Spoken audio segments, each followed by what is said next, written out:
ನಮಸ್ಕಾರಗಳು ಫ್ರೆಂಡ್ಸ್. ಈ ವಿಡಿಯೋದಲ್ಲಿ ಸಮಾಜ ವಿಜ್ಞಾನ 2026ರ ರಾಜ್ಯ ಮಟ್ಟದ SSLC ಪೂರ್ವ ಸಿದ್ಧತಾ ಪರೀಕ್ಷೆ 1 state level SSLC preparatory examination 1 2026 ವಿಷಯ ಸಮಾಜ ವಿಜ್ಞಾನ, ಸಬ್ಜೆಕ್ಟ್ ಸೋಷಿಯಲ್ ಸೈನ್ಸ್, ಕನ್ನಡ ಮಾಧ್ಯಮ ಕನ್ನಡ ಮೀಡಿಯಂ, ವಿಷಯ ಸಂಕೇತ 85K, ಸಬ್ಜೆಕ್ಟ್ ಕೋಡ್ 85K, ದಿನಾಂಕ 10/1/2026, ಸಮಯ ಬೆಳಿಗ್ಗೆ 10ರಿಂದ ಮಧ್ಯಾಹ್ನ 1:15ರವರೆಗೆ, ಗರಿಷ್ಠ ಅಂಕಗಳು 80, date 10th January 2006, time 10 anti meridian to 1:15 post meridian, maximum marks 80.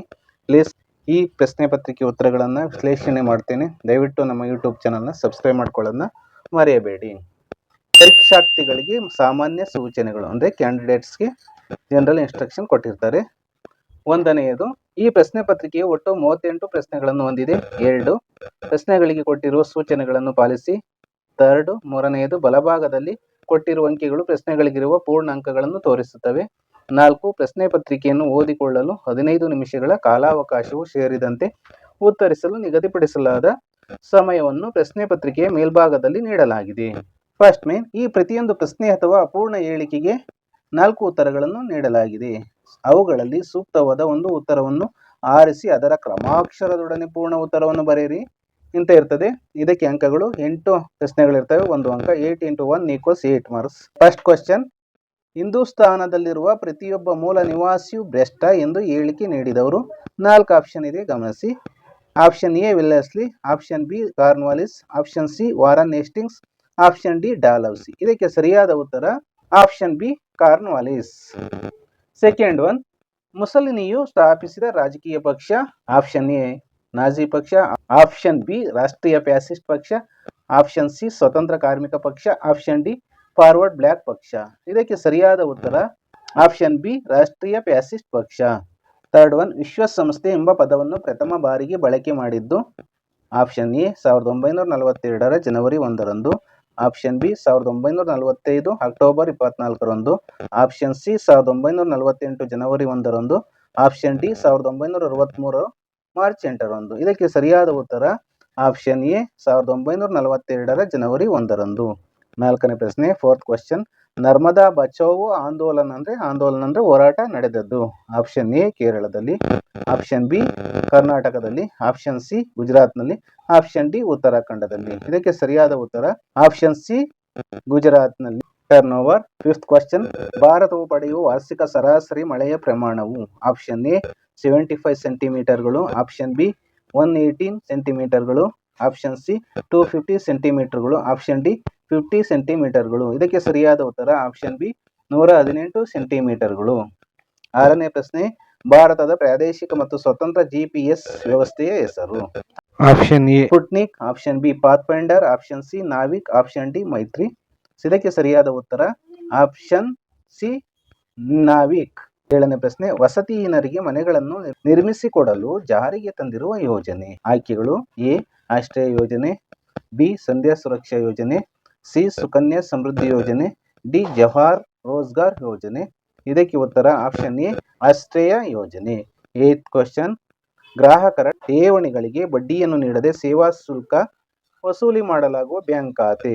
ಆಯ್ಕೆಗಳು: ಎ ಚಾಲ್ತಿ ಖಾತೆ, ಆಯ್ಕೆ ಬಿ ನಿಶ್ಚಿತ ಠೇವಣಿ ಖಾತೆ, ಆಯ್ಕೆ ಸಿ ಆವರ್ತ ಠೇವಣಿ ಖಾತೆ, ಆಯ್ಕೆ ಡಿ ಉಳಿತಾಯ ಖಾತೆ. ಇದಕ್ಕೆ ಸರಿಯಾದ ಉತ್ತರ ಆಯ್ಕೆ ಎ ಚಾಲ್ತಿ ಖಾತೆ.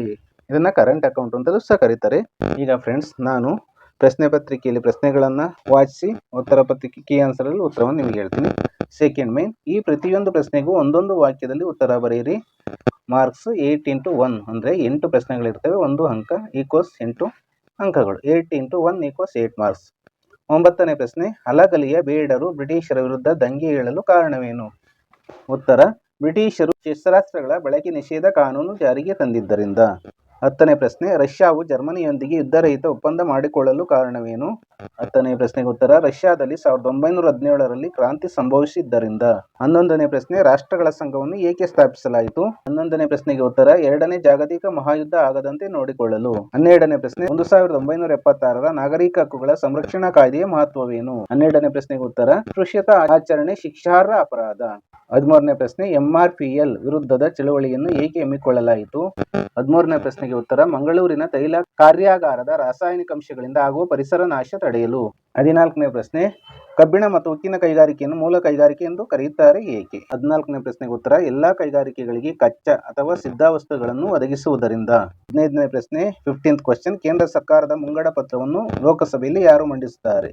15ನೇ ಪ್ರಶ್ನೆಗೆ ಉತ್ತರ ಕೇಂದ್ರ ಸರ್ಕಾರದ ಹಣಕಾಸಿನ ಸಚಿವರು ಕೇಂದ್ರ ಮುಂಗಡ ಪತ್ರವನ್ನು ಮಂಡಿಸುತ್ತಾರೆ. ಕೇಂದ್ರ ಸರ್ಕಾರದ ಮುಂಗಡ ಪತ್ರ ಅಂದ್ರೆ ಬಜೆಟ್ ಆಯವ್ಯಯ ಅಂತಾರಲ್ಲ, ಅದನ್ನ ಲೋಕಸಭೆಯಲ್ಲಿ ಮಂಡಿಸ್ತಾರೆ. 16ನೇ ಪ್ರಶ್ನೆ ಜಿಲ್ಲಾ ಕೈಗಾರಿಕಾ ಕೇಂದ್ರಗಳ ಸ್ಥಾಪನೆಯ ಪ್ರಮುಖ ಉದ್ದೇಶವೇನು? 16ನೇ ಪ್ರಶ್ನೆಗೆ ಉತ್ತರ ಗ್ರಾಮೀಣ ಪ್ರದೇಶಗಳಲ್ಲಿ ಕೈಗಾರಿಕೆ ಸ್ಥಾಪಿಸಿ ಅವುಗಳ ಆಡಳಿತ ಮತ್ತು ಸಮಗ್ರತೆಯನ್ನು ಕೇಂದ್ರೀಕರಿಸಲು. ಥರ್ಡ್ ಮೇನ್ ಈ ಪ್ರತಿಯೊಂದು ಪ್ರಶ್ನೆಗೂ 2 ರಿಂದ 4 ವಾಕ್ಯಗಳಲ್ಲಿ ಅಥವಾ ಅಂಶಗಳಲ್ಲಿ ಉತ್ತರಿಸಿ. ಅಂಶ ಅಂದ್ರೆ ಪಾಯಿಂಟ್ಸ್ ಅಲ್ಲಿ 8 ಪ್ರಶ್ನೆಗಳಿರ್ತವೆ, 2 ಅಂಕಗಳು, 16 ಮಾರ್ಕ್ಸ್. ಒಟ್ಟು 16 ಅಂಕಗಳು. 8 × 2 = 16 ಮಾರ್ಕ್ಸ್. 17ನೇ ಪ್ರಶ್ನೆಯಲ್ಲಿ 2 ಪ್ರಶ್ನೆಗಳಿರ್ತವೆ, ಯಾವುದಾದ್ರು ನೀವು ಒಂದನ್ನು ಬರೀರಿ. ಪ್ರತ್ಯಕ್ಷ ನೇಮಕಾತಿ ಹಾಗೂ ಪರೋಕ್ಷ ನೇಮಕಾತಿಗಳ ನಡುವಿನ ವ್ಯತ್ಯಾಸಗಳೇನು? ಈ ಪ್ರಶ್ನೆಗೆ ಉತ್ತರವನ್ನು ತಿಳಿದುಕೊಳ್ಳೋಣ. 17ನೇ ಪ್ರಶ್ನೆಯಲ್ಲಿ ಪ್ರತ್ಯಕ್ಷ ಅಥವಾ ನೇರ ನೇಮಕಾತಿ. ಉತ್ತರ 1 ಅಭ್ಯರ್ಥಿಗಳನ್ನು ಸ್ಪರ್ಧಾತ್ಮಕ ಪರೀಕ್ಷೆ ಮೂಲಕ ಆಯ್ಕೆ. 2 ಜನಪ್ರಿಯ ಮತ್ತು ವೈಜ್ಞಾನಿಕ ವಿಧಾನವಾಗಿದೆ. 3 ಕೆಲವು ಅರ್ಹತೆಗಳನ್ನು ಹೊಂದಿರಬೇಕು. ಪರೋಕ್ಷ ಅಥವಾ ಆಂತರಿಕ ನೇಮಕಾತಿ. 1 ಈಗಾಗಲೇ ಸೇವೆಯಲ್ಲಿರುವ ನೌಕರರಿಗೆ ವಿದ್ಯಾರ್ಹತೆ ಮತ್ತು ಸೇವಾಹಿರಿತನದ ಮೇಲೆ ಬಡ್ತಿ. 2 ಎಲ್ಲಾ ದೇಶಗಳಲ್ಲೂ ಅಳವಡಿಕೆ. 3 ಭಾರತದಲ್ಲೂ ಇದನ್ನು ಅಳವಡಿಸಲಾಗಿದೆ. ಅಥವಾ ಇನ್ನೊಂದು ಪ್ರಶ್ನೆ ಇದೆ, ಗಮನಿಸಿ. ಆಹಾರ ಮತ್ತು ಕೃಷಿ ಸಂಸ್ಥೆಯ ಉದ್ದೇಶಗಳಾವು? ಉತ್ತರವನ್ನು ಗಮನಿಸೋಣ. ಉತ್ತರ ಪಾಯಿಂಟ್ ವೈಸ್ ಇದೆ ನೋಡಿ. ಫಸ್ಟ್ ಪಾಯಿಂಟ್ ಕೃಷಿ ಕ್ಷೇತ್ರದ ಅಭಿವೃದ್ಧಿ. ಸೆಕೆಂಡ್ ಪಾಯಿಂಟ್ ಪೌಷ್ಟಿಕ ಆಹಾರ ನೀಡುವುದು. ಥರ್ಡ್ ಪಾಯಿಂಟ್ ಹಸಿವು ನಿವಾರಣೆ. ಫೋರ್ತ್ ಪಾಯಿಂಟ್ ಜನರ ಜೀವನ ಮಟ್ಟ ಸುಧಾರಣೆ. 18ನೇ ಪ್ರಶ್ನೆಯಲ್ಲಿ 2 ಪ್ರಶ್ನೆಗಳಿರ್ತವೆ, ನೀವು ಒಂದು ಉತ್ತರವನ್ನು ಮಾತ್ರ ಬರೀಬೇಕಾಗ್ತದೆ. ಹೆಣ್ಣು ಭ್ರೂಣ ಹತ್ಯೆಯ ದುಷ್ಪರಿಣಾಮಗಳನ್ನು ಸಂಕ್ಷಿಪ್ತವಾಗಿ ವಿವರಿಸಿ. 18ನೇ ಪ್ರಶ್ನೆಯ ಮೊದಲನೇದಕ್ಕೆ ಉತ್ತರ ಕಾಣಿಸಿದೆ ನೋಡಿ. 1 ಲಿಂಗಾನುಪಾತದಲ್ಲಿ ಏರುಪೇರು. 2 ಲಿಂಗ ತಾರತಮ್ಯತೆ. 3 ಸ್ತ್ರೀಯರ ಅಪಮೌಲೀಕರಣ. ದೊಂಬಿಯ ನಿಯಂತ್ರಣ ಕ್ರಮಗಳನ್ನು ಸಂಕ್ಷಿಪ್ತವಾಗಿ ವಿವರಿಸಿ. ಉತ್ತರ ಫಸ್ಟ್ ಪಾಯಿಂಟ್ ಅಧಿಕಾರಿಗಳ ಸಮಯ ಪ್ರಜ್ಞೆ. ಸೆಕೆಂಡ್ ಪಾಯಿಂಟ್ ಸೂಕ್ತ ಪೊಲೀಸ್ ವ್ಯವಸ್ಥೆ. ಥರ್ಡ್ ಪಾಯಿಂಟ್ ರಕ್ಷಣಾ ಪಡೆ ವ್ಯವಸ್ಥೆ. ಫೋರ್ತ್ ಪಾಯಿಂಟ್ ಕಟ್ಟುನಿಟ್ಟಿನ ಕಾನೂನು ಜಾರಿಗೆ.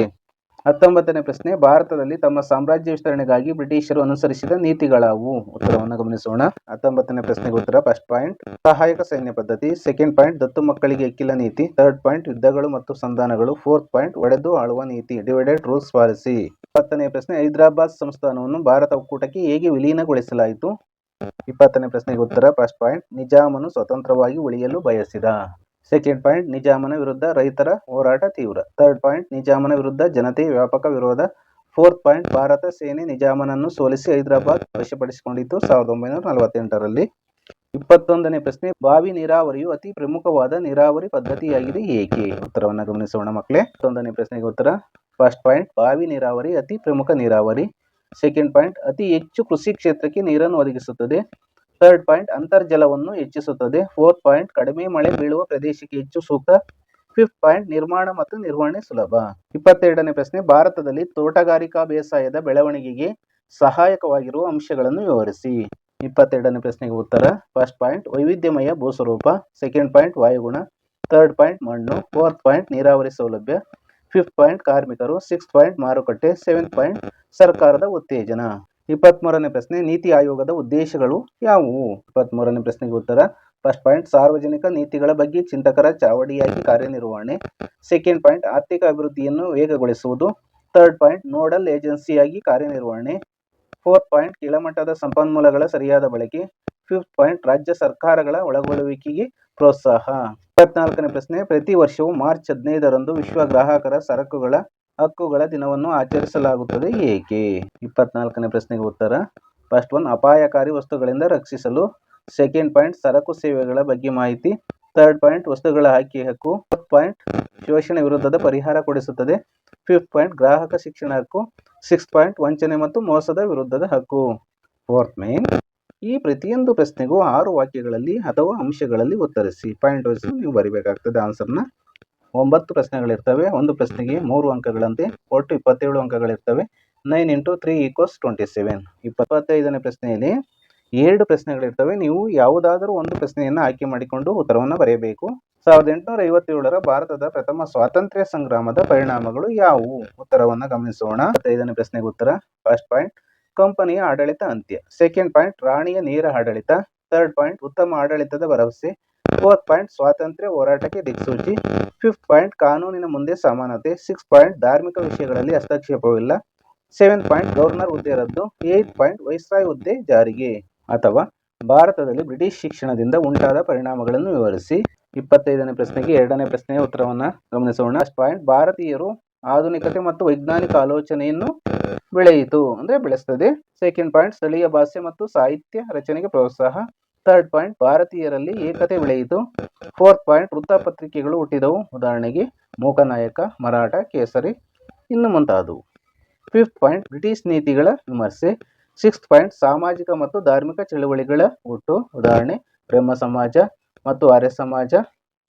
ಸೆವೆಂತ್ ಪಾಯಿಂಟ್ ವಿದೇಶಿಯರ ಚಿಂತನೆಗಳು ಭಾರತೀಯರಲ್ಲಿ ನಾವೀನ್ಯತೆ ತಂದವು. ಉದಾಹರಣೆಗೆ ರೂಸೋ. ಏತ್ ಪಾಯಿಂಟ್ ಜಗತ್ತಿನ ಚಳುವಳಿಗಳು ಪ್ರಭಾವ ಬೀರಿದವು. ಉದಾಹರಣೆ ಫ್ರೆಂಚ್ ಕ್ರಾಂತಿ. ನೈನ್ತ್ ಪಾಯಿಂಟ್ ನಮ್ಮ ಶ್ರೀಮಂತ ಸಾಂಸ್ಕೃತಿಕ ಪರಂಪರೆ ತಿಳಿಯಿತು. 26ನೇ ಪ್ರಶ್ನೆಯು ಸಹ 2 ಪ್ರಶ್ನೆಗಳಿರ್ತವೆ. ನೀವು ಒಂದನ್ನು ಆಯ್ಕೆ ಮಾಡಿಕೊಂಡು ಉತ್ತರವನ್ನು ಬರೆಯಿರಿ. ಡಿಯರ್ ಸ್ಟೂಡೆಂಟ್ಸ್, ಭೂಕಂಪದ ಮುನ್ನೆಚ್ಚರಿಕೆ ಕ್ರಮಗಳಾವು? 26ನೇ ಪ್ರಶ್ನೆಗೆ ಉತ್ತರ. ಫಸ್ಟ್ ಪಾಯಿಂಟ್ ವೈದ್ಯಕೀಯ ನೆರವು. ಸೆಕೆಂಡ್ ಪಾಯಿಂಟ್ ಪರಿಹಾರ ತಂಡದ ಸಿದ್ಧತೆ. ಥರ್ಡ್ ಪಾಯಿಂಟ್ ಜನಜಾಗೃತಿ. ಫೋರ್ತ್ ಪಾಯಿಂಟ್ ಅರಣ್ಯ ನಾಶ ನಿಯಂತ್ರಣ. ಫಿಫ್ತ್ ಪಾಯಿಂಟ್ ಗಣಿಗಾರಿಕೆ ನಿಯಂತ್ರಣ. ಸಿಕ್ಸ್ತ್ ಪಾಯಿಂಟ್ ಯೋಜಿತ ರೈಲು ಮತ್ತು ರಸ್ತೆ ಮಾರ್ಗ ನಿರ್ಮಾಣ. ಸೆವೆಂತ್ ಪಾಯಿಂಟ್ ಉಪಗ್ರಹ ಆಧಾರಿತ ಮುನ್ಸೂಚನೆ. ಏತ್ ಪಾಯಿಂಟ್ ಸಮೂಹ ಮಾಧ್ಯಮಗಳ ಬಳಕೆ. ನೈನ್ತ್ ಪಾಯಿಂಟ್ ಮಿಲಿಟರಿ ಬಳಕೆ. 10th ಪಾಯಿಂಟ್ ಔಷಧಿಗಳ ಸಿದ್ಧತೆ. 26ನೇ ಪ್ರಶ್ನೆಯಲ್ಲಿ ಅಥವಾ ಇನ್ನೊಂದು ಪ್ರಶ್ನೆಯಲ್ಲಿ ನೋಡಿ, ದೂರ ಸಂವೇದಿ ತಂತ್ರಜ್ಞಾನದ ಉಪಯೋಗಗಳೇನು? 26ನೇ ಪ್ರಶ್ನೆಯ ದೂರ ಸಂವೇದಿ ತಂತ್ರಜ್ಞಾನದ ಉಪಯೋಗಗಳೇನು? ಆ ಪ್ರಶ್ನೆಗೆ ಉತ್ತರಗಳನ್ನು ಗಮನಿಸೋಣ. ಫಸ್ಟ್ ಪಾಯಿಂಟ್ ಚಿತ್ರಗಳ ಮೂಲಕ ನೈಜ ಮತ್ತು ನಂಬಲಾರ್ಹ ಮಾಹಿತಿ. ಸೆಕೆಂಡ್ ಪಾಯಿಂಟ್ ಅತಿ ಶೀಘ್ರ, ಅಲ್ಪಾವಧಿ ಮತ್ತು ಕಡಿಮೆ ವೆಚ್ಚ. ಥರ್ಡ್ ಪಾಯಿಂಟ್ ಕಂಪ್ಯೂಟರ್ನಿಂದ ಮಾಹಿತಿ ಸುಲಭ ವಿಶ್ಲೇಷಣೆ. ಫೋರ್ತ್ ಪಾಯಿಂಟ್ ನೈಸರ್ಗಿಕ ವಿಕೋಪಗಳ ತೀವ್ರತೆ ಅಧ್ಯಯನ. ಸಿಕ್ಸ್ತ್ ಪಾಯಿಂಟ್ ಅರಣ್ಯ, ಜಲರಾಶಿ, ವಸತಿ ಪ್ರದೇಶ ಮತ್ತು ಖನಿಜ ನಿಕ್ಷೇಪಗಳ ವಿಶ್ಲೇಷಣೆ. 27ನೇ ಪ್ರಶ್ನೆ. ಈ ಪ್ರಶ್ನೆಯಲ್ಲೂ ಸಹ 2 ಕ್ವಶನ್ಗಳಿರೋದನ್ನು ಗಮನಿಸಿ ನೀವು ಯಾವುದಾದ್ರೂ ಒಂದನ್ನು ಚೂಸ್ ಮಾಡಿ ಉತ್ತರವನ್ನು ಬರೆಯಿರಿ. 27ನೇ ಪ್ರಶ್ನೆ. ಅಧಿಕಾರ ವಿಕೇಂದ್ರೀಕರಣವು ಗಾಂಧೀಜಿಯವರ ಗ್ರಾಮ ಸ್ವರಾಜ್ಯ ಕಲ್ಪನೆಯನ್ನು ಎತ್ತಿ ಹಿಡಿಯುತ್ತದೆ ಹೇಗೆ? 27ನೇ ಪ್ರಶ್ನೆಗೆ ಮೊದಲನೇ ಪ್ರಶ್ನೆಗೆ ಉತ್ತರ. ಫಸ್ಟ್ ಪಾಯಿಂಟ್ ಆಡಳಿತ ಮತ್ತು ಅಧಿಕಾರದಲ್ಲಿ ಗ್ರಾಮದ ಜನರು ಭಾಗವಹಿಸುವಂತೆ ಮಾಡುತ್ತದೆ. ಸೆಕೆಂಡ್ ಪಾಯಿಂಟ್ ಜನರಲ್ಲಿ ಸ್ವಾವಲಂಬನೆ. ಥರ್ಡ್ ಪಾಯಿಂಟ್ ಸ್ವಯಂ ಪೂರ್ಣತೆ. ಫೋರ್ತ್ ಪಾಯಿಂಟ್ ಸಮೃದ್ಧ ಗ್ರಾಮದ ಅಭಿವೃದ್ಧಿ. ಫಿಫ್ತ್ ಪಾಯಿಂಟ್ ಶೋಷಣೆ ತಡೆಯುವುದು. ಸಿಕ್ಸ್ತ್ ಪಾಯಿಂಟ್ ಮಾನವನ ಸ್ವಾತಂತ್ರ್ಯ ಮತ್ತು ಘನತೆಯನ್ನು ಸಂರಕ್ಷಣೆ ಮಾಡುತ್ತದೆ. ಸೆವೆಂತ್ ಪಾಯಿಂಟ್ ಸಹಕಾರ ಮತ್ತು ಸಹಾನುಭೂತಿ ವೃದ್ಧಿಸುತ್ತದೆ. ಏತ್ ಪಾಯಿಂಟ್ ಮಾನವೀಯ ಮೌಲ್ಯಗಳನ್ನು ವೃದ್ಧಿಸುತ್ತದೆ. 27ನೇ ಪ್ರಶ್ನೆಯಲ್ಲಿ ಅಥವಾ ಇನ್ನೊಂದು ಪ್ರಶ್ನೆ ಇದೆ ನೋಡಿ, ಸಾರ್ವಜನಿಕ ಹಣಕಾಸು ವೈಯಕ್ತಿಕ ಹಣಕಾಸಿಗಿಂತ ಹೇಗೆ ಭಿನ್ನವಾಗಿದೆ? ಉತ್ತರವನ್ನು ಅವಲೋಕಿಸೋಣ. ಉತ್ತರ ವೈಯಕ್ತಿಕ ಹಣಕಾಸು ಸಾರ್ವಜನಿಕ ಹಣಕಾಸು ಅಂತ ನೀವು ಈ ರೀತಿ ಕೋಷ್ಟಕ ಲಿಸ್ಟ್ ಮಾಡ್ಕೊಂಡು ಉತ್ತರವನ್ನು ಬರೆಯಿರಿ. ವೈಯಕ್ತಿಕ ಹಣಕಾಸು ಫಸ್ಟ್ ಪಾಯಿಂಟ್ ವ್ಯಕ್ತಿ ಕುಟುಂಬದ ಆದಾಯ ವೆಚ್ಚಕ್ಕೆ ಸಂಬಂಧಿಸಿದೆ. ಸಾರ್ವಜನಿಕ ಹಣಕಾಸು ಫಸ್ಟ್ ಪಾಯಿಂಟ್ ಸರ್ಕಾರದ ಆದಾಯ ವೆಚ್ಚಕ್ಕೆ ಸಂಬಂಧಿಸಿದೆ. ವೈಯಕ್ತಿಕ ಹಣಕಾಸು ಸೆಕೆಂಡ್ ಪಾಯಿಂಟ್ ಆದಾಯಕ್ಕೆ ತಕ್ಕಂತೆ ವೆಚ್ಚ ಮಾಡಲಾಗುತ್ತದೆ. ಸಾರ್ವಜನಿಕ ಹಣಕಾಸು 2 ವೆಚ್ಚಕ್ಕೆ ತಕ್ಕಂತೆ ಆದಾಯ ಹೊಂದಿಸಲಾಗುತ್ತದೆ. ವೈಯಕ್ತಿಕ ಹಣಕಾಸು ಥರ್ಡ್ ಪಾಯಿಂಟ್ ಗೌಪ್ಯವಾಗಿ ಇಡಲಾಗುವುದು. ಸಾರ್ವಜನಿಕ ಹಣಕಾಸು ಥರ್ಡ್ ಪಾಯಿಂಟ್ ಪ್ರಚಾರ ಮಾಡಲಾಗುತ್ತದೆ. ವೈಯಕ್ತಿಕ ಹಣಕಾಸು ಫೋರ್ತ್ ಪಾಯಿಂಟ್ ಉಳಿತಾಯ ಮಾಡಿದರೆ ಅಭಿವೃದ್ಧಿ. ಸಾರ್ವಜನಿಕ ಹಣಕಾಸು ಫೋರ್ತ್ ಪಾಯಿಂಟ್ ವೆಚ್ಚ ಹೆಚ್ಚಾದರೆ ಅಭಿವೃದ್ಧಿ ಸಾಧ್ಯ. 28ನೇ ಪ್ರಶ್ನೆ. ಇಲ್ಲೂ ಸಹ 2 ಪ್ರಶ್ನೆಗಳಿದ್ದಾವೆ. ನೀವು ಯಾವುದಾದ್ರೂ ಒಂದನ್ನು ಆಯ್ಕೆ ಮಾಡ್ಕೊಂಡು ಬರೀರಿ. ಮೊದಲನೇ ಪ್ರಶ್ನೆ. ಬ್ಯಾಂಕ್ ಖಾತೆಯನ್ನು ತೆರೆಯುವುದರಿಂದಾಗುವ ಅನುಕೂಲಗಳಾವುವು? 28ನೇ ಪ್ರಶ್ನೆಗೆ ಮೊದಲನೇ ಪ್ರಶ್ನೆಗೆ ಉತ್ತರ. ಫಸ್ಟ್ ಪಾಯಿಂಟ್ ಸಾಲ ಕೊಡುವುದು. ಸೆಕೆಂಡ್ ಪಾಯಿಂಟ್ ಠೇವಣಿ ಅಂಗೀಕರಿಸುವುದು. ಥರ್ಡ್ ಪಾಯಿಂಟ್ ಹಣದ ವರ್ಗಾವಣೆ. ಫೋರ್ತ್ ಪಾಯಿಂಟ್ ಭದ್ರತಾ ಕಾಪಾಟು ಸೌಲಭ್ಯ. Fifth point debit card. Sixth point credit card. Seventh point ವಿದೇಶಿ ವಿನಿಮಯ. ಏತ್ ಪಾಯಿಂಟ್ ಹೆಸರಿನ ಗುರುತು. ನೈನ್ತ್ ಪಾಯಿಂಟ್ ಸರ್ಕಾರದ ಹಣಕಾಸಿನ ವ್ಯವಹಾರ. 10th ಪಾಯಿಂಟ್ ವ್ಯಕ್ತಿ, ಸಂಸ್ಥೆ, ಕಂಪನಿ. 28ನೇ ಪ್ರಶ್ನೆಯಲ್ಲಿ ಇನ್ನೊಂದು ಪ್ರಶ್ನೆ ಇದೆ ನೋಡಿ, ಉದ್ಯಮಿಗಳ ಕಾರ್ಯಗಳಾವುವು? ಉತ್ತರವನ್ನು ಅವಲೋಕಿಸೋಣ. ಉದ್ಯಮಿಗಳ ಕಾರ್ಯಗಳಾವು ಎಂಬ ಪ್ರಶ್ನೆಗೆ ಉತ್ತರ. ಫಸ್ಟ್ ಪಾಯಿಂಟ್ ವ್ಯಾಪಾರ ಚಟುವಟಿಕೆಗಳ ಯೋಜನೆ ತಯಾರಿ. ಸೆಕೆಂಡ್ ಪಾಯಿಂಟ್ ಉತ್ಪಾದನಾಂಗಗಳ ಸಂಯೋಜನೆ. ಥರ್ಡ್ ಪಾಯಿಂಟ್ ನಿರ್ಧಾರ ಕೈಗೊಳ್ಳುವಿಕೆ. ಫೋರ್ತ್ ಪಾಯಿಂಟ್ ಹೊಸ ವಿಧಾನಗಳ ಜಾರಿಗೆ. ಫಿಫ್ತ್ ಪಾಯಿಂಟ್ ಹಣಕಾಸಿನ ನಿರ್ವಹಣೆ. ಸಿಕ್ಸ್ತ್ ಪಾಯಿಂಟ್ ಲಾಭ ನಷ್ಟಕ್ಕೆ ಬದ್ಧತೆ. ಸೆವೆಂತ್ ಪಾಯಿಂಟ್ ಮಾರ್ಗದರ್ಶನ. ಏತ್ ಪಾಯಿಂಟ್ ಮಾರುಕಟ್ಟೆ ಮತ್ತು ತಂತ್ರಜ್ಞಾನ ಬಳಕೆ. 29ನೇ ಪ್ರಶ್ನೆ. ಪ್ಲಾಸಿ ಕದನದ ಕಾರಣ ಮತ್ತು ಪರಿಣಾಮಗಳನ್ನು ವಿವರಿಸಿ. 29ನೇ ಪ್ರಶ್ನೆಗೆ ಉತ್ತರ. ಪ್ಲಾಸಿ ಕದನಕ್ಕೆ ಕಾರಣಗಳು. ಫಸ್ಟ್ ಪಾಯಿಂಟ್ ದಸ್ತಕ್ಗಳ ದುರುಪಯೋಗ. ಸೆಕೆಂಡ್ ಪಾಯಿಂಟ್ ಅನುಮತಿ ಇಲ್ಲದೆ ಕೋಟೆಯ ದುರಸ್ತಿ. ಥರ್ಡ್ ಪಾಯಿಂಟ್ ಕಪ್ಪು ಕೋಣೆ ದುರಂತ. ಫೋರ್ತ್ ಪಾಯಿಂಟ್ ನವಾಬನ ವಿರೋಧಿಗಳನ್ನು ಬ್ರಿಟಿಷರು ಸೆಳೆದಿದ್ದು. ಫಿಫ್ತ್ ಪಾಯಿಂಟ್ ಮೀರ್ ಜಾಫರ್ ತಟಸ್ಥತೆ. ಪ್ಲಾಸಿ ಕದನದ ಪರಿಣಾಮಗಳು. ಫಸ್ಟ್ ಪಾಯಿಂಟ್ ಮೀರ್ ಜಾಫರ್ ಬಂಗಾಳದ ನವಾಬನಾದನು. ಸೆಕೆಂಡ್ ಪಾಯಿಂಟ್ ಕಂಪನಿಗೆ ಬಂಗಾಳದಲ್ಲಿ ವ್ಯಾಪಾರಕ್ಕೆ ಹಕ್ಕು ದೊರೆಯಿತು. ಥರ್ಡ್ ಪಾಯಿಂಟ್ ನವಾಬನಿಂದ ಕಂಪನಿಗೆ 17,70,00,000 ರೂಪಾಯಿಗಳು ದೊರೆಯಿತು. ಫೋರ್ತ್ ಪಾಯಿಂಟ್ ಅನೈಕ್ಯತೆ ಮತ್ತು ಅಸಂಘಟನೆಯ ಪ್ರದರ್ಶನ. ಫಿಫ್ತ್ ಪಾಯಿಂಟ್ ಮೀರ್ ಜಾಫರ್ ಬ್ರಿಟಿಷರ ಕೈಗೊಂಬೆಯಾದನು. 30ನೇ ಪ್ರಶ್ನೆ ಮಾನವ ಹಕ್ಕುಗಳ ಸಂರಕ್ಷಣೆಗಾಗಿ ಭಾರತವು ಹೇಗೆ ಪ್ರಯತ್ನಿಸುತ್ತಿದೆ. 30ನೇ ಪ್ರಶ್ನೆಗೆ ಉತ್ತರ. ಫಸ್ಟ್ ಪಾಯಿಂಟ್ ಸಂವಿಧಾನದಲ್ಲಿ ಮೂಲಭೂತ ಹಕ್ಕುಗಳ ನಮೂದು. ಸೆಕೆಂಡ್ ಪಾಯಿಂಟ್ ಮಾನವ ಹಕ್ಕುಗಳಿಗೆ ಬೆಂಬಲ ಪ್ರತಿಪಾದನೆ. ಥರ್ಡ್ ಪಾಯಿಂಟ್ ಜನಾಂಗೀಯ ಹತ್ಯೆ ಮತ್ತು ಶೋಷಣೆಗೆ ವಿರೋಧ. ಫೋರ್ತ್ ಪಾಯಿಂಟ್ ಮಾನವ ಹಕ್ಕುಗಳ ರಕ್ಷಣೆಗೆ ಸದಾ ಬೆಂಬಲ. ಫಿಫ್ತ್ ಪಾಯಿಂಟ್ ಮಾನವ ಹಕ್ಕುಗಳ ಆಯೋಗ ರಚನೆ. ಸಿಕ್ಸ್ತ್ ಪಾಯಿಂಟ್ ವಸಾಹತುಶಾಹಿ, ಸಾಮ್ರಾಜ್ಯಶಾಹಿ ಮತ್ತು ವರ್ಣಭೇದ ನೀತಿಗೆ ವಿರೋಧ. ಸೆವೆಂತ್ ಪಾಯಿಂಟ್ ಮಕ್ಕಳ ಮಾರಾಟ, ಸ್ತ್ರೀ ಶೋಷಣೆಗೆ ವಿರೋಧ. ಏತ್ ಪಾಯಿಂಟ್ ಬದುಕುವ, ಜೀವಿಸುವ ಮತ್ತು ಶೈಕ್ಷಣಿಕ ಹಕ್ಕುಗಳನ್ನು ನೀಡಿದೆ. 31th ಕ್ವಶನ್ ನಿರುದ್ಯೋಗದ ಪರಿಣಾಮಗಳನ್ನು ವಿವರಿಸಿ. 31ನೇ ಪ್ರಶ್ನೆ ನಿರುದ್ಯೋಗದ ಪರಿಣಾಮಗಳನ್ನು ವಿವರಿಸಿ ಎನ್ನುವುದಕ್ಕೆ ಉತ್ತರ. ಫಸ್ಟ್ ಪಾಯಿಂಟ್ ಬಡತನ. ಸೆಕೆಂಡ್ ಪಾಯಿಂಟ್ ಅನಾರೋಗ್ಯ. ಥರ್ಡ್ ಪಾಯಿಂಟ್ ಭ್ರಷ್ಟಾಚಾರ. ಫೋರ್ತ್ ಪಾಯಿಂಟ್ ಕುಟುಂಬದ ಜಗಳ. ಫಿಫ್ತ್ ಪಾಯಿಂಟ್ ಮೋಸ. ಸಿಕ್ಸ್ತ್ ಪಾಯಿಂಟ್ ವಂಚನೆ. ಸೆವೆಂತ್ ಪಾಯಿಂಟ್ ಕಳ್ಳತನ. 32ನೇ ಪ್ರಶ್ನೆ 19ನೇ ಶತಮಾನವನ್ನು ಭಾರತೀಯ ಪುನರುಜ್ಜೀವನ ಕಾಲ ಎಂದು ಕರೆಯುತ್ತಾರೆ ಏಕೆ. 32ನೇ ಪ್ರಶ್ನೆಗೆ ಉತ್ತರ. ಫಸ್ಟ್ ಪಾಯಿಂಟ್ ಭಾರತೀಯ ಪುನರುಜ್ಜೀವನದ ಪಿತಾಮಹ ರಾಜಾರಾಮ್ ಮೋಹನ್ ರಾಯ್. ಸೆಕೆಂಡ್ ಪಾಯಿಂಟ್ ಏಕದೇವತಾರಾಧನೆ. ಥರ್ಡ್ ಪಾಯಿಂಟ್ ಸ್ತ್ರೀ ಶಿಕ್ಷಣಕ್ಕೆ ಪ್ರೋತ್ಸಾಹ. ಫೋರ್ತ್ ಪಾಯಿಂಟ್ ಅರ್ಥಹೀನ ಆಚರಣೆಗಳಿಗೆ ವಿರೋಧ. ಫಿಫ್ತ್ ಪಾಯಿಂಟ್ ಜಾತಿ ಪದ್ಧತಿಗೆ ವಿರೋಧ. ಸಿಕ್ಸ್ತ್ ಪಾಯಿಂಟ್ ಸ್ತ್ರೀ ಪುರುಷರ ಸಮಾನತೆ. ಸೆವೆಂತ್ ಪಾಯಿಂಟ್ ಮೂಢನಂಬಿಕೆಗಳಿಗೆ ವಿರೋಧ. ಏತ್ ಪಾಯಿಂಟ್ ವಿಧವಾ ವಿವಾಹಕ್ಕೆ ಪ್ರೋತ್ಸಾಹ. ನೈನ್ತ್ ಪಾಯಿಂಟ್ ಬಾಲ್ಯ ವಿವಾಹಕ್ಕೆ ವಿರೋಧ. 33ನೇ ಪ್ರಶ್ನೆ ಅರಣ್ಯಗಳ ಸಂರಕ್ಷಣಾ ವಿಧಾನಗಳಾವುವು. ಟರ್ನ್ ಓವರ್ ಅಂತ ಇದೆ ಗಮನಿಸಿ. ಇಲ್ಲಿ 33ನೇ ಪ್ರಶ್ನೆಗೆ ಉತ್ತರ. ಫಸ್ಟ್ ಒನ್ ಕಾಡ್ಗಿಚ್ಚು ನಿಯಂತ್ರಣ. ಸೆಕೆಂಡ್ ಒನ್ ಕಳ್ಳ ಸಾಗಾಣಿಕೆ ನಿಯಂತ್ರಣ. ಥರ್ಡ್ ಒನ್ ಮರಗಳ ರೋಗ ನಿಯಂತ್ರಣ. ಫೋರ್ತ್ ಒನ್ ಅತಿಯಾದ ಮೇಯಿಸುವಿಕೆ ನಿಯಂತ್ರಣ. ಫಿಫ್ತ್ ಪಾಯಿಂಟ್ ಗಣಿಗಾರಿಕೆ ನಿಯಂತ್ರಣ. ಸಿಕ್ಸ್ತ್ ಪಾಯಿಂಟ್ ಯೋಜಿತ ನಗರೀಕರಣ. ಸೆವೆಂತ್ ಪಾಯಿಂಟ್ ಬೀಜ ಹರಡುವುದು. ಏತ್ ಪಾಯಿಂಟ್ ಗಿಡಗಳನ್ನು ನೆಡುವುದು. ನೈನ್ತ್ ಪಾಯಿಂಟ್ ಜನಜಾಗೃತಿ. ಫಿಫ್ತ್ ಮೇನ್ ಈ ಪ್ರತಿಯೊಂದು ಪ್ರಶ್ನೆಗೂ 8 ವಾಕ್ಯಗಳಲ್ಲಿ ಅಥವಾ ಅಂಶಗಳಲ್ಲಿ ಉತ್ತರಿಸಿ. ನೀವು ಸೆಂಟೆನ್ಸ್ ಅಲ್ಲಾರ ಬರೀರಿ ಅಥವಾ ಪಾಯಿಂಟ್ ವೈಸ್ ಅಲ್ಲಾದ್ರೂ ಬರೀರಿ. 4 ಪ್ರಶ್ನೆಗಳಿರ್ತವೆ. ಒಂದು ಪ್ರಶ್ನೆಗೆ 4 ಅಂಕಗಳು ಈಕ್ವಲ್ಸ್ 16 ಅಂಕಗಳಿರ್ತವೆ. 4 × 4 = 16. ಇಲ್ಲಿ 34ನೇ ಪ್ರಶ್ನೆ ಇದೆ ಗಮನಿಸಿ. 2 ಪ್ರಶ್ನೆಗಳಿರ್ತವೆ. ನೀವು ಯಾವ್ದಾದ್ರು ಒಂದನ್ನು ಆಯ್ಕೆ ಮಾಡಿ ಬರೀರಿ ವಿದ್ಯಾರ್ಥಿಗಳೇ. 34ನೇ ಪ್ರಶ್ನೆ ಭಾರತದ ಪ್ರಧಾನಮಂತ್ರಿಯಾಗಿ ಜವಾಹರ್ಲಾಲ್ ನೆಹರೂರವರ ಸಾಧನೆಗಳನ್ನು ವಿವರಿಸಿ. 34ನೇ ಪ್ರಶ್ನೆಗೆ ಉತ್ತರ. ಜವಾಹರ್ಲಾಲ್ ನೆಹರೂರವರ ಸಾಧನೆಗಳು. ಫಸ್ಟ್ ಪಾಯಿಂಟ್ ನೆಹರು ಅವರು ಹೋಮ್ ರೂಲ್ ಚಳವಳಿಯ ಮೂಲಕ ಸ್ವಾತಂತ್ರ್ಯ ಹೋರಾಟಕ್ಕೆ ಪ್ರವೇಶ. ಸೆಕೆಂಡ್ ಒನ್ 1920ರ ಅಸಹಕಾರ ಚಳವಳಿಯಲ್ಲಿ ಮುಖ್ಯ ಪಾತ್ರ. ಥರ್ಡ್ ಒನ್ 1929ರ ಲಾಹೋರ್ ಅಧಿವೇಶನದ ಅಧ್ಯಕ್ಷರಾಗಿದ್ದರು. ಫೋರ್ತ್ ಪಾಯಿಂಟ್ ಸಮಾಜವಾದಿ ಪಕ್ಷವನ್ನು ಸ್ಥಾಪಿಸಿದರು. ಫಿಫ್ತ್ ಪಾಯಿಂಟ್ 49ನೇ ಕಾಂಗ್ರೆಸ್ ಅಧಿವೇಶನದ ಅಧ್ಯಕ್ಷರಾಗಿದ್ದರು. ಸಿಕ್ಸ್ತ್ ಪಾಯಿಂಟ್ ಸಾಮ್ರಾಜ್ಯಶಾಹಿ ಯುದ್ಧದಿಂದ ದೂರವೇ ಉಳಿಯಬೇಕೆಂದರು. ಸೆವೆಂತ್ ಪಾಯಿಂಟ್ ಚರಕ ಮತ್ತು ಹರಿಜನ ಚಳವಳಿಗಳಿಂದ ದೂರ. ಏತ್ ಪಾಯಿಂಟ್ ಪೂರ್ಣ ಪ್ರಜಾಪ್ರಭುತ್ವಕ್ಕಾಗಿ ನಿಂತಿದೆ ಮತ್ತು ಪ್ರಜಾಪ್ರಭುತ್ವಕ್ಕಾಗಿಯೇ ಹೋರಾಡುತ್ತದೆ ಹೊರತು ಸಮಾಜವಾದಕ್ಕಲ್ಲ ಎಂದರು. ನೈನ್ತ್ ಪಾಯಿಂಟ್ ಸ್ವತಂತ್ರ ಭಾರತದ ಪ್ರಧಾನಮಂತ್ರಿಯಾಗಿ ಕೈಗಾರಿಕೀಕರಣ ಮತ್ತು ನವಭಾರತದ ಶಿಲ್ಪಿಯಾದರು. 10th ಪಾಯಿಂಟ್ ಪಟೇಲ್ ಅವರ ನೇತೃತ್ವದ ದೇಶದ ವಿಲೀನೀಕರಣಕ್ಕೆ ಕಾರಣರಾದರು. 11th ಪಾಯಿಂಟ್ ಬಂಡವಾಳ ಮತ್ತು ಸಮಾಜವಾದಿ ತತ್ವಗಳನ್ನೊಳಗೊಂಡ ಮಿಶ್ರ ಆರ್ಥಿಕ ನೀತಿಯನ್ನು ಪ್ರತಿಪಾದಿಸಿದರು. 12th ಪಾಯಿಂಟ್ ದೇಶದ ಅಭಿವೃದ್ಧಿಗೆ ಪಂಚವಾರ್ಷಿಕ ಯೋಜನೆಗಳನ್ನು ಜಾರಿಗೆ ತಂದರು. 13th ಪಾಯಿಂಟ್ ಅಲಿಪ್ತ ನೀತಿ ಪ್ರತಿಪಾದನೆ ಮತ್ತು ಪಂಚಶೀಲ ತತ್ವಗಳನ್ನು ಜಾರಿಗೆ ತಂದರು. 34ನೇ ಪ್ರಶ್ನೆಯಲ್ಲಿ ಅಥವಾ ಅಂತ ಇದೆ ಗಮನಿಸಿ. ಇನ್ನೊಂದು ಪ್ರಶ್ನೆ ಪೆರಿಯಾರ್ ಚಳವಳಿಯ ಮುಖ್ಯಾಂಶಗಳನ್ನು ವಿವರಿಸಿ. ಉತ್ತರವನ್ನು ಗಮನಿಸೋಣ. 34ನೇ ಪ್ರಶ್ನೆ ಪೆರಿಯಾರ್ ಚಳವಳಿಯ ಮುಖ್ಯಾಂಶಗಳು. ಉತ್ತರ. ಫಸ್ಟ್ ಪಾಯಿಂಟ್ ಮೂಲ ಪುರುಷ ಪೆರಿಯಾರ್. ಪೆರಿಯಾರ್ ಅಂದ್ರೆ ಹಿರಿಯರು. ಸೆಕೆಂಡ್ ಪಾಯಿಂಟ್ ಮೂಲ ಹೆಸರು ರಾಮಸ್ವಾಮಿ. ಥರ್ಡ್ ಪಾಯಿಂಟ್ ಬ್ರಾಹ್ಮಣೇತರ ಚಳವಳಿ. ಫೋರ್ತ್ ಪಾಯಿಂಟ್ ಜಸ್ಟಿಸ್ ಪಾರ್ಟಿ ಮುನ್ನಡೆಸುವಿಕೆ. ಫಿಫ್ತ್ ಪಾಯಿಂಟ್ ಬ್ರಾಹ್ಮಣೇತರರಿಗೆ ಸರ್ಕಾರಿ ರಂಗದಲ್ಲಿ ಆದ್ಯತೆ. ಸಿಕ್ಸ್ತ್ ಪಾಯಿಂಟ್ ಇದು ಆತ್ಮಗೌರವ ಚಳವಳಿ. ಸೆವೆಂತ್ ಪಾಯಿಂಟ್ ತಮಿಳು ದ್ರಾವಿಡ ಭಾಷೆ. ಏತ್ ಪಾಯಿಂಟ್ ಅಸ್ಪೃಶ್ಯರಿಗೆ ದೇವಾಲಯ ಪ್ರವೇಶ ಪ್ರತಿಪಾದನೆ. ಶಿವ ಮತ್ತು ಗುರುವಾಯೂರು ದೇವಾಲಯಗಳಲ್ಲಿ ಪ್ರವೇಶವನ್ನು ಕೊಡಿಸಕ್ಕೆ ಹೋರಾಡ್ತಾರೆ. ನೈನ್ತ್ ಪಾಯಿಂಟ್ ರಿವೋಲ್ಟ್ ಪತ್ರಿಕೆ ಹುಟ್ಟುಹಾಕಿದರು. 10th ಪಾಯಿಂಟ್ ಸರ್ವಧರ್ಮ ಸಹಿಷ್ಣುತೆಗೆ ಆದ್ಯತೆ. 35ನೇ ಪ್ರಶ್ನೆ 2 ಪ್ರಶ್ನೆಗಳಿರ್ತವೆ. ನೀವು ಯಾವುದಾದರೂ ಒಂದು ಪ್ರಶ್ನೆಯನ್ನು ಆಯ್ಕೆ ಮಾಡಿ ಉತ್ತರವನ್ನು ಬರೆಯಿರಿ. 35ನೇ ಪ್ರಶ್ನೆ ಕಪ್ಪು ಮಣ್ಣು ಜಂಬಿಟ್ಟಿಗೆ ಮಣ್ಣಿಗಿಂತ ಹೇಗೆ ಭಿನ್ನವಾಗಿದೆ. ಉತ್ತರವನ್ನ ನೋಡೋಣ. 35ನೇ ಪ್ರಶ್ನೆಯ ಉತ್ತರ ಕಪ್ಪು ಮಣ್ಣು ಜಂಬಿಟ್ಟಿಗೆ ಮಣ್ಣು. ಡಿಫ್ರೆನ್ಸ್ಗಳು ನೀವು ಬರಿಬೇಕಾಗ್ತದೆ. ನೋಡಿ ಮಕ್ಕಳ, ನೀವು ಈ ರೀತಿ ಕೋಷ್ಟಕವನ್ನು ಮಾಡಿ ಬರೀರಿ. ತುಂಬಾ ಚೆನ್ನಾಗಿ ಅಂಕಗಳು ಬರ್ತವೆ. ಕಪ್ಪು ಮಣ್ಣು. ಫಸ್ಟ್ ಪಾಯಿಂಟ್ ಅಗ್ನಿಶಿಲೆಗಳಿಂದ ಉತ್ಪತ್ತಿ. ಜಂಬಿಟ್ಟಿಗೆ ಮಣ್ಣು. ಫಸ್ಟ್ ಪಾಯಿಂಟ್ 200 ಸೆಂಟಿಮೀಟರ್ಗಿಂತ ಹೆಚ್ಚು ಮಳೆಯಿಂದ ನಿರ್ಮಾಣ. ಕಪ್ಪು ಮಣ್ಣು. ಸೆಕೆಂಡ್ ಪಾಯಿಂಟ್ ಫಲವತ್ತಾಗಿದೆ. ಜಂಬಿಟ್ಟಿಗೆ ಮಣ್ಣು. Second point ಫಲವತ್ತಾಗಿಲ್ಲ. ಕಪ್ಪು ಮಣ್ಣು 3 ತೇವಾಂಶದಿಂದ ಕೂಡಿದೆ. ಜಂಬಿಟ್ಟಿಗೆ ಮಣ್ಣು 3 ಸಾರಜನಕ ಮತ್ತು ಲವಣತೆಗಳ ಕೊರತೆ. ಕಪ್ಪು ಮಣ್ಣು. ಫೋರ್ತ್ ಪಾಯಿಂಟ್ ಒಣ ಬೇಸಾಯಕ್ಕೆ ಸೂಕ್ತ. ಜಂಬಿಟ್ಟಿಗೆ ಮಣ್ಣು. ಫೋರ್ತ್ ಪಾಯಿಂಟ್ ಬೇಸಿಗೆಯಲ್ಲಿ ಒಣಗಿ ಗಟ್ಟಿ ಶಿಲೆಯಾಗುತ್ತದೆ. ಕಪ್ಪು ಮಣ್ಣು 5th ಪಾಯಿಂಟ್ ಬೆಳೆ ಹತ್ತಿ, ಜೋಳ, ಗೋಧಿ, ಈರುಳ್ಳಿ. ಜೇಂಬಿಟ್ಟಿಗೆ ಮಣ್ಣು 5th ಪಾಯಿಂಟ್ ಬೆಳೆ ಕಾಫಿ, ಟೀ, ತೋಟಗಾರಿಕೆ. ಕಪ್ಪು ಮಣ್ಣು 6th ಪಾಯಿಂಟ್ ಮಹಾರಾಷ್ಟ್ರ ಮತ್ತು ಗುಜರಾತ್. ಜೇಂಬಿಟ್ಟಿಗೆ ಮಣ್ಣು 6th ಪಾಯಿಂಟ್ ಪಶ್ಚಿಮ ಘಟ್ಟ, ವಿಂಧ್ಯ ಪರ್ವತ. 35ನೇ ಪ್ರಶ್ನೆಯಲ್ಲಿ ಅಥವಾ ಅಂತಿದೆ ಗಮನಿಸಿ. ಭಾರತದಲ್ಲಿ ಕೈಗಾರಿಕೆಗಳು ಕೆಲವೇ ಪ್ರದೇಶಗಳಲ್ಲಿ ಮಾತ್ರ ಸ್ಥಾನೀಕರಣಗೊಂಡಿವೆ ಏಕೆ? ಉತ್ತರವನ್ನು ಗಮನಿಸೋಣ. 35ನೇ ಪ್ರಶ್ನೆ, ಭಾರತದಲ್ಲಿ ಕೈಗಾರಿಕೆಗಳು ಕೆಲವೇ ಪ್ರದೇಶಗಳಲ್ಲಿ ಮಾತ್ರ ಸ್ಥಾನೀಕರಣಗೊಂಡಿವೆ ಏಕೆ ಎನ್ನುವುದಕ್ಕೆ ಉತ್ತರ. 1st ಪಾಯಿಂಟ್ ಭೂಮಿ, 2nd ಪಾಯಿಂಟ್ ಕಚ್ಚಾ ವಸ್ತುಗಳು, 3rd ಪಾಯಿಂಟ್ ನೀರು, 4th ಪಾಯಿಂಟ್ ವಿದ್ಯುತ್, 5th ಪಾಯಿಂಟ್ ಕಾರ್ಮಿಕರು, 6th ಪಾಯಿಂಟ್ ಮಾರುಕಟ್ಟೆ, 7th ಪಾಯಿಂಟ್ ಸಾರಿಗೆ, 8th ಪಾಯಿಂಟ್ ಬಂಡವಾಳ, 9th ಪಾಯಿಂಟ್ ಶಕ್ತಿ ಸಂಪನ್ಮೂಲಗಳು, 10th ಪಾಯಿಂಟ್ ತಾಂತ್ರಿಕತೆ, 11th ಪಾಯಿಂಟ್ ಬಂದರು ಸೌಲಭ್ಯ, 12th ಪಾಯಿಂಟ್ ವೃತ್ತಿ ನೈಪುಣ್ಯತೆ. 36ನೇ ಪ್ರಶ್ನೆ, ನಾಲ್ವಡಿ ಕೃಷ್ಣರಾಜ ಒಡೆಯರ ಆಡಳಿತವು ಮೈಸೂರನ್ನು ಒಂದು ಮಾದರಿ ರಾಜ್ಯವನ್ನಾಗಿ ಮಾಡಿತು ಸಮರ್ಥಿಸಿ. ಉತ್ತರವನ್ನು ಗಮನಿಸೋಣ.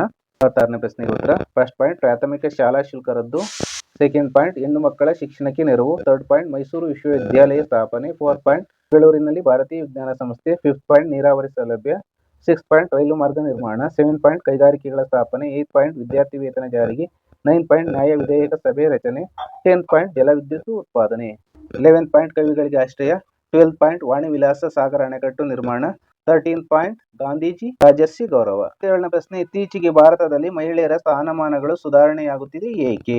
ಉತ್ತರವನ್ನು ಗಮನಿಸೋಣ. 37ನೇ ಪ್ರಶ್ನೆ, ಇತ್ತೀಚೆಗೆ ಭಾರತದಲ್ಲಿ ಮಹಿಳೆಯರ ಸ್ಥಾನಮಾನಗಳು ಸುಧಾರಣೆಯಾಗುತ್ತಿದೆ ಏಕೆ ಎನ್ನುವುದಕ್ಕೆ ಉತ್ತರ. 1st ಪಾಯಿಂಟ್ ಮಹಿಳಾ ಮತ್ತು ಮಕ್ಕಳ ಅಭಿವೃದ್ಧಿ ಸಚಿವಾಲಯ ಸ್ಥಾಪನೆ, 2nd ಪಾಯಿಂಟ್ ಉದ್ಯೋಗದಲ್ಲಿ ಮೀಸಲಾತಿ, 3rd ಪಾಯಿಂಟ್ ಮಹಿಳಾ ಶಿಕ್ಷಣಕ್ಕೆ ಆದ್ಯತೆ, 4th ಪಾಯಿಂಟ್ ಬಾಲ್ಯ ವಿವಾಹ ಮತ್ತು ವರದಕ್ಷಿಣೆ ನಿಷೇಧ, 5th ಪಾಯಿಂಟ್ ಸ್ತ್ರೀ ಶಕ್ತಿ ಸಂಘ ಸ್ಥಾಪನೆ, 6th ಪಾಯಿಂಟ್ ಸ್ವಯಂ ಉದ್ಯೋಗಕ್ಕಾಗಿ ಸಾಲ, 7th ಪಾಯಿಂಟ್ ಮಹಿಳಾ ಆಯೋಗ ರಚನೆ, 8th point Sakhi one stop centre, 9th point ಮಹಿಳೆಯರ ರಕ್ಷಣಾ ಕಾಯ್ದೆ ಜಾರಿಗೆ, 10th ಪಾಯಿಂಟ್ ಲೈಂಗಿಕ ಕಿರುಕುಳ ನಿಷೇಧ ಕಾಯ್ದೆ, 11th ಪಾಯಿಂಟ್ ಸ್ಥಳೀಯ ಸಂಸ್ಥೆಗಳಲ್ಲಿ 50% ಮೀಸಲಾತಿ, 12th ಪಾಯಿಂಟ್ ಮಹಿಳಾ ಸಹಾಯವಾಣಿ 1098, 13th ಪಾಯಿಂಟ್ ನಾರಿ ಶಕ್ತಿ ವಂದನಾ ಅಧಿನಿಯಮ ಅಂಗೀಕಾರ, 14th ಪಾಯಿಂಟ್ ಚುನಾವಣಾ ಮೀಸಲಾತಿ 33%. ಅಂದರೆ ವಿಧಾನಸಭೆ ಮತ್ತು ಲೋಕಸಭೆಗಳಲ್ಲಿ 2028ರಿಂದ 33% ಮೀಸಲಾತಿಯನ್ನು ಕೊಡ್ತಾರೆ. ಕೊನೆಯ ಮೇನು 38ನೇ ಪ್ರಶ್ನೆ. ಇಲ್ಲಿ 2 ಪ್ರಶ್ನೆಗಳಿರ್ತವೆ, ನೀವು ಗಮನಿಸಿ. ನಿಮಗೆ ನೀಡಿರುವ ಭಾರತದ ನಕ್ಷೆಯಲ್ಲಿ ಈ ಕೆಳಗಿನ ಯಾವುದಾದರೂ 5 ಗುರುತಿಸಿ. ಭಾರತದ ಮ್ಯಾಪ್ ಅನ್ನು ಕೊಟ್ಟು ಎ ಇಂದ ಜೆ ಉತ್ತರಗಳನ್ನು ಕೊಟ್ಟಿರ್ತಾರೆ. ಇದರಲ್ಲಿ 5 ಮಾತ್ರ ಭಾರತದ ಭೂಪಟದಲ್ಲಿ ಗುರುತಿಸಬೇಕು. ಅಥವಾ ಇನ್ನೊಂದು ಪ್ರಶ್ನೆ ಇರ್ತದೆ, ಈ ವಿಕಲಚೇತನ ಅಭ್ಯರ್ಥಿಗಳಿಗೆ ಪರ್ಯಾಯ ಪ್ರಶ್ನೆ ಅಂದ್ರೆ ಆಲ್ಟರ್ನೇಟ್ ಕ್ವಶನ್ ಕೊಟ್ಟಿರ್ತಾರೆ. ಅಂಧ ವಿದ್ಯಾರ್ಥಿಗಳು, ಕುರುಡು ವಿದ್ಯಾರ್ಥಿಗಳು ಅಂತ ಕರೀತಾರೆ. ಅವ್ರನ್ನ ದೃಷ್ಟಿ ವಿಕಲಚೇತನರು ಅಂತ ಕರೀತಾರೆ. ದೃಷ್ಟಿ ವಿಕಲಚೇತನ ವಿದ್ಯಾರ್ಥಿಗಳಿಗೆ ಪರ್ಯಾಯ ಪ್ರಶ್ನೆ ಅಂದ್ರೆ ಆಲ್ಟರ್ನೇಟ್ ಕ್ವಶನ್. ಪ್ರಶ್ನೆ ಸಂಖ್ಯೆ 38 ಬದಲಿಗೆ ಕ್ವಶನ್ ನಂಬರ್ 8 ಬದಲಿಗೆ ಕೊಟ್ಟಿರ್ತಾರೆ. ವಿವಿಧೋದ್ದೇಶ ನದಿ ಕಣಿವೆ ಯೋಜನೆಗಳ ಪ್ರಮುಖ ಉದ್ದೇಶಗಳಾವು ಅಥವಾ ಹಿಮಾಲಯ ಪರ್ವತಗಳ ಪ್ರಯೋಜನಗಳೇನು ಅನ್ನೋದಕ್ಕೆ ಬರೀಬೇಕಾಗ್ತದೆ. ಇದಕ್ಕೆ 5 ಅಂಕಗಳಿರ್ತವೆ. ನಾವು ಈಗ 38ನೇ ಪ್ರಶ್ನೆಯಲ್ಲಿ ನಿಮಗೆ ನೀಡಿರುವ ಭಾರತದ ನಕ್ಷೆಯಲ್ಲಿ ಕೆಳಗಿನ ಯಾವುದಾದರೂ 5 ಗುರುತಿಸಿ ಅದಕ್ಕೆ ಮಾತ್ರ ಉತ್ತರವನ್ನು ತಿಳ್ಕೊಳ್ಳೋಣ. ಡಿಯರ್ ಸ್ಟೂಡೆಂಟ್ಸ್, ನೋಡಿ ಈ ರೀತಿ ಇರ್ತದೆ. ಇಲ್ಲಿ ವಿದ್ಯಾರ್ಥಿ ನೋಂದಣಿ ಸಂಖ್ಯೆ ರಿಜಿಸ್ಟರ್ ನಂಬರ್ನ ಬರೆಯಿರಿ. ಇಲ್ಲಿ ಸಬ್ಜೆಕ್ಟ್ ಕೋಡ್ 85 ಮೀಡಿಯಮ್ಸ್ ಅಂತ ಇದೆ ನೋಡಿ. ಈ ರೀತಿ KEHMTUL ಅಂತ ಇದೆ. ನೀವು ಆಯ್ಕೆ ಮಾಡಿದ ಮಾಧ್ಯಮವನ್ನು ಟಿಕ್ ಮಾಡಿ. ಇದರಲ್ಲಿ KEHMTUL ಅಂದರೆ ಇಲ್ಲಿ Kannada medium, English medium, Hindi medium, Marathi medium, Telugu medium ಅಥವಾ ತಮಿಳು ಮೀಡಿಯಂ, ಉರ್ದು ಮೀಡಿಯಂ ಅಂತ ಇರ್ತದೆ. ಇದು ಲ್ಯಾಂಗ್ವೇಜ್. ನಾವು ಈಗ ಕನ್ನಡ ಮೀಡಿಯಂನ ಟೇಕ್ ಮಾಡೋಣ. ಭಾರತದ ಭೂಪಟ ನೋಡಿ, ಇಲ್ಲಿ ಗಮನಿಸಿ ಡಿಯರ್ ಸ್ಟೂಡೆಂಟ್ಸ್. ಈಗ ನಾವು ಭಾರತದ ಭೂಪಟವನ್ನು ಗಮನಿಸೋಣ. ನಾನು ಎಲ್ಲ ಪ್ಲೇಸ್ಗಳನ್ನು ಸಹ ನಿಮಗೆ ತೋರಿಸ್ತೀನಿ. ಮೊದಲಿಗೆ ಎ ಎಲ್ಲಿ ಬರ್ತದೆ? ಅದು 23 ಡಿಗ್ರಿ 30 ಉತ್ತರ ಅಕ್ಷಾಂಶ. ಅದನ್ನು ನಾವೀಗ ಗುರುತಿಸೋಣ. ಇಷ್ಟು ಗುರುತಿಸ್ಬೇಕಾಗ್ತದೆ, ನೀವು ಹಿಂಗೆ ಎಳಿಬೇಕಾಗ್ತದೆ. ಇದು 23.5 ಡಿಗ್ರಿ 0.30 ಉತ್ತರ ಅಕ್ಷಾಂಶ. ಉತ್ತರ ಇದು ಅಕ್ಷಾಂಶ. ಗಮನಿಸಿ, ಇಲ್ಲಿ ಹೇಳಿದ್ನಲ್ಲ, ಇದು 23 ಡಿಗ್ರಿ 0.30 ಉತ್ತರ ಅಕ್ಷಾಂಶ. ಇದು ಎ. ಬಿ ಇಂದಿರಾ ಪಾಯಿಂಟ್ ಎಲ್ಲಿದೆ ಗಮನಿಸೋಣ. ಇಲ್ಲಿ ಬರ್ತದೆ ಬಿ ಇಂದಿರಾ ಪಾಯಿಂಟ್. ಇದು ಭಾರತದ ಅತ್ಯಂತ ತುತ್ತ ತುದಿ. ಸಿ ಕೊಂಕಣ ತೀರ.